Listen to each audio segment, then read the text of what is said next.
Hello दोस्तों, स्वागत है आपका एसएससी इंग्लिश सीरीज में। सेट नंबर 14 का सॉल्यूशन हम लोग करने वाले हैं। पहला क्वेश्चन है नरेशन का। Pinky said what a beautiful vase. ये आप देख लीजिए, एक्सक्लेमेटरी सेंटेंस है, इसलिए इसका रिपोर्टिंग वर्ब सेड जो है एक्सक्लेम्ड में बदल जाएगा। पहला और तीसरा ऑप्शन ऐसा है, लेकिन एक्सक्लेम्ड पास्ट में है इसलिए इट इज की जगह इट वॉज हो जाएगा, इसलिए थर्ड ऑप्शन सही आंसर। करेक्ट स्पेलिंग बताना है। ब्लेमफुल में सिंगल एल होना चाहिए। प्रॉक्सिमल और हिलॉकी ये दोनों कोई वर्ड ही नहीं लग रहा है कि कोई भी वर्ड में कुछ गड़बड़ किया गया हो स्पेलिंग में, ऐसा कुछ वर्ड नहीं है। मिराकल्स सही स्पेलिंग है, ऑप्शन नंबर 4 सही आंसर होगा। मिराकल्स का मतलब होता है चमत्कार। ब्रिशल, ब्रिशल कहा जाता है महीन महीन बाल के रेशों को। जब कोई ब्रश वगैरह होता है, जैसे टूथब्रश है, तो उसमें जो प्लास्टिक का वो लगा रहता है आगे, वो ब्रिशल होता है। उसी तरह शू पॉलिश वाले ब्रश में ब्रिशल्स होता है। तो ब्रिशल्स एक प्रकार का थोड़ा कड़ा हेयरी स्ट्रक्चर होता है या फाइब्रस स्ट्रक्चर होता है, तो कड़ा होता है, चुभने वाला हो सकता है। इसलिए इसका जो एग्जैक्ट साइन हो तो चारों में से कोई नहीं है, लेकिन थॉर्न इसका सबसे क्लोज आप बोल सकते हैं। ऑप्शन नंबर 1 सही आंसर है। बाकी ट्रैंक्विल का मतलब होता है शांत, फ्रिक्शन मतलब संघर्ष या घर्षण, और स्लीक मतलब स्लिम, आकर्षक, पतला दुबला। क्वेश्चन नंबर 4 की तरफ चल रहे हैं। Lower jaw bone in mammals and fishes. तो जो लोअर जॉ बोन होता है, जबड़े का जो हड्डी होता है नीचे वाला, मुंह का जो जबड़ा होता है, उसको मैंडिबल कहते हैं। बीक चोंच होता है। ट्रंक पेड़ का तना होता है या फिर धड़ होता है प्राणियों में। और स्नाउट थूथना को कहते हैं। थूथना ऊपर वाला जॉ बोन होता है जानवरों में। पाराजंबल है, यानी 4 का आंसर 4 हो गया। पाराजंबल है 5 में। ए सेंट और a satyagrahi is often put on a pedestal. Put somebody on a pedestal का मतलब होता है किसी को एकदम आदर्श स्थान पर रख देना, कि भाई वो आदर्श हैं, उनसे तो कोई गलती हो ही नहीं सकती, ऐसा मान लेना किसी के बारे में। तो खैर, सेंट और a satyagrahi is often put on a pedestal. Q से स्टार्ट होना चाहिए, ए के बाद क्यू होगा। ए तो फिक्स्ड है कि पहला पार्ट है, ए के बाद क्यू होगा, और उसके बाद फिर क्या होगा? Freezing her acts of goodness in time. तो क्यू पी आर होना चाहिए। क्यू पी आर है ऑप्शन नंबर 3 में। ऑप्शन नंबर 3 सही आंसर है। चलिए आगे बढ़ते हैं, क्वेश्चन नंबर 6 की तरफ चलते हैं। क्वेश्चन नंबर 6 में आपको कास्टिगेट का एंटो बताना है। कास्टिगेट का मतलब होता है निंदा करना, आलोचना करना, कलंकित करना, बदनाम करना। इसका साइनोनिम्स हो सकता है क्रिटिसाइज। फ्ले भी इसका साइनोनिम्स है। फ्ले का मतलब भी होता है बहुत ज़्यादा आलोचना करना। रेट माने किसी चीज़ का मूल्यांकन करना। ड्रब का मतलब होता है बीट कर देना, पीटना या हरा देना बहुत बुरे तरीके से। इसका एंटोनिम्स होगा ऑप्शन नंबर 1 अप्रूव, मान्यता दे देना, सही बोल देना किसी चीज़ को। 7 select the antonym of deliberate. Deliberate मतलब जानबूझ के जो किया गया वो डेलिबरेट है, ठीक है। तो जानबूझ के किया गया है, इसका मतलब उसमें काफ़ी सोच विचार बुद्धि तर्क लगाया गया है। तो बिना तर्क, बिना सोच विचार, बिना बुद्धि के जो किया गया जाएगा वो इम्प्रूडेंट होगा।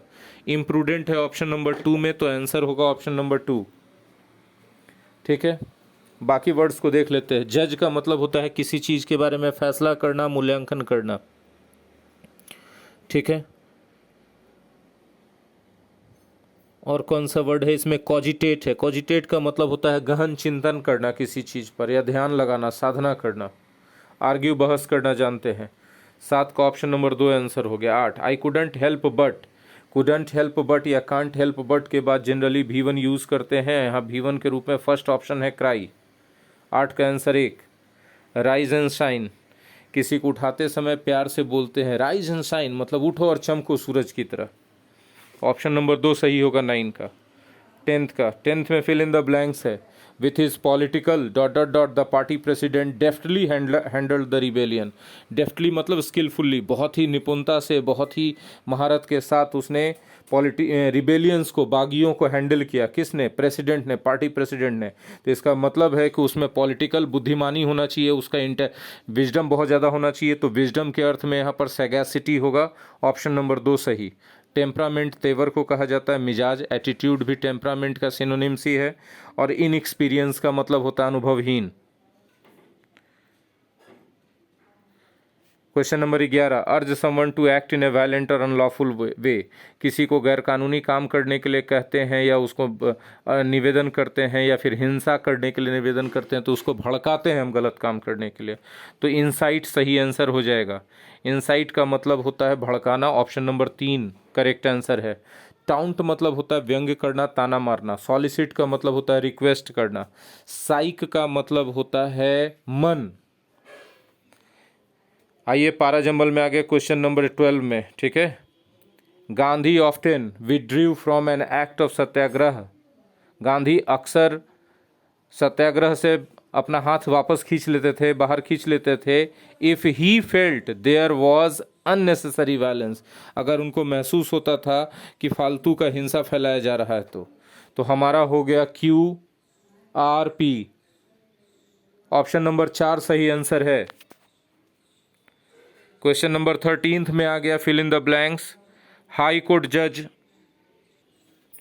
क्वेश्चन नंबर 13 में फिल इन द ब्लैंक्स है द हाई कोर्ट जज dot dot dot the orders passed by the district court. देखिए हाई कोर्ट जज ने डिस्ट्रिक्ट कोर्ट के द्वारा पास किए गए ऑर्डर्स को रद्द कर दिया, तो रद्द करने के अर्थ में क्वैश होगा, ऑप्शन नंबर 1 सही आंसर है।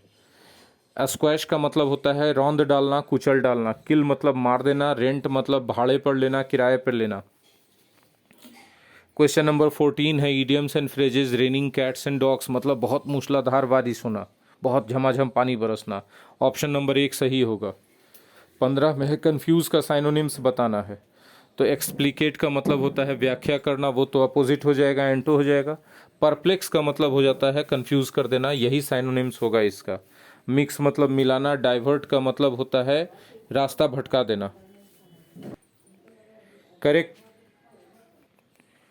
अब आपको इसमें करेक्ट स्पेलिंग बताना है। 16 में अनवेडेड हो ही नहीं सकता, क्योंकि अनवेड खुद एडजेक्टिव है, अनवेड में फिर ईडी मत जोड़िए। अनवेड एडजेक्टिव है, अनवेड का मतलब होता है अनमैरिड। इन्फॉर्मर में सिंगल एम होना चाहिए, इन्फॉर्मर मतलब खबरिया, खबरी। मॉन्ग्रेल्स कहा जाता है मिक्स प्रजाति के जीव जंतुओं को, इसका स्पेलिंग सही है, आंसर होगा 16 का 3। पाउडर्ड में गलत है, डबल आर, वहां सिंगल आर होना चाहिए, 16 का 3 आंसर है। 17 the thief escaped from burning as the noble king pardoned him, नहीं, फ्रॉम बीइंग बर्न्ट होगा, चोर जो है जलने से बच गया, मतलब उसको कोई जला दिया जाता, जला के मार दिया जाता, उससे वो बच गया, तो जला के मार दिया जाता पैसिव वॉइस का सेंस है, इसलिए 17 का 2 आंसर सही होगा। 18 the painting had not been painted by the famous painter, ये है पैसिव वॉइस, आपको एक्टिव में बदलना है। The famous painter had not painted the painting, option number 3 सही आंसर होगा। 19 वॉज इट हिम, नहीं भाई, वॉज इट हिम नहीं होगा, वॉज इट ही होगा, एरर है पार्ट ए में। क्वेश्चन नंबर 20 की तरफ चल रहे हैं। क्वेश्चन नंबर 20 में आपको एरर ढूंढना है। Entrance exams for the posts of associate professor, posts यहाँ प्लूरल नहीं होके पोस्ट सिंगुलर होना चाहिए, एरर है बी में, option number 2 is the correct answer. देखते हैं, हाँ क्लोज टेस्ट आ गया। Targeting inflation comes from a belief that policy should be, कैसा होना चाहिए पॉलिसी, एलेबोरेट होना चाहिए, डिटेल्ड होना चाहिए, इजी होना चाहिए, सिंपल होना चाहिए। तो आप इन्फ्लेशन को टारगेट कर रहे हैं, तो जाहिर सी बात है पॉलिसी सिंपल होना चाहिए और ट्रांसपेरेंट होना चाहिए, so that the private sector can factor this into their decision making, ताकि इस चीज़ को वो अपने डिसीजन मेकिंग में, कौन, प्राइवेट सेक्टर अपने डिसीजन मेकिंग में शामिल कर सके। मतलब पॉलिसीज़ यदि सिंपल है तो प्राइवेट सेक्टर के हर एक उद्यमी, व्यवसायी, उद्योगपति को समझ में आएगा, उसका लाभ लेने के लिए वो इस तरह से डिसीजन लेंगे जिससे उस पॉलिसीज़ का लाभ हो। सरकार पॉलिसी बनाती है विकास परक, कल्याणकारी, जिससे कि जनता का विकास हो, उनका कल्याण हो, तो डिसीजन मेकिंग में उसका उपयोग करेंगे वो, factor this into their decision making. The question that this, देखिए भाई, क्वेश्चन को पोज किया जाता है, तो question that this poses is are there more complicated policies which are better, कि क्या और ऐसे और ज़्यादा कॉम्प्लिकेटेड पॉलिसीज हैं जो बेटर हैं? I just note that one such policy is called nominal income targeting. हाँ, ऐसा एक पॉलिसी है नॉमिनल इनकम टारगेटिंग, ठीक है। आगे dot dot dot, it is more complicated and the private sector is deemed to be intellectually challenged, but it is more complicated, लेकिन ये ज़्यादा कॉम्प्लिकेटेड। और प्राइवेट सेक्टर के बारे में माना जाता है कि प्राइवेट सेक्टर जो चलाते हैं लोग, जो निजी व्यवसायी हैं, उद्यमी हैं, वो इंटेलेक्चुअली चैलेंज्ड होते हैं, ठीक है। इससे पॉलिसी शुड बी क्या, should be simple and transparent. Repeat हो गया है सेंटेंस आज भी। तो ये था सेट नंबर 14 का सॉल्यूशन। मिलते हैं अगले वीडियो लेसन में। Thank you very much.